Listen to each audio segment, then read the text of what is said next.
اعوذ باللہ من الشیطان الرجیم بسم اللہ الرحمن الرحیم التوابع النعت النعت هو التابع الدال على صفة من صفات منعوته ويقال له النعت الحقیقی الی آخرہ۔ میں آپ کی خدمت میں عرض کروں کہ مبادئ العربیہ جلد چہارم کا یہ جو سلسلہ تدریسی شروع ہو رہا ہے،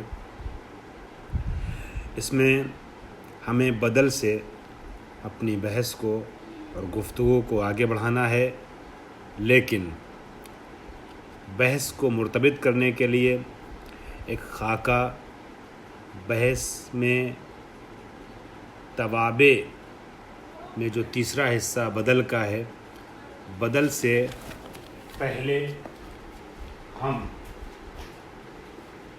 گفتگو کو مرتبط کر رہے ہیں اور اس کے پہلے کے توابع میں سے دو تابع کا آج کی گفتگو میں ایک ہلکا سا خاکہ پیش کر رہے ہیں، اور پھر انشاءاللہ کل کے درس سے بدل تک ہم پہنچ جائیں گے اور بات کا وہاں سے آغاز کریں گے اور آگے بڑھائیں گے۔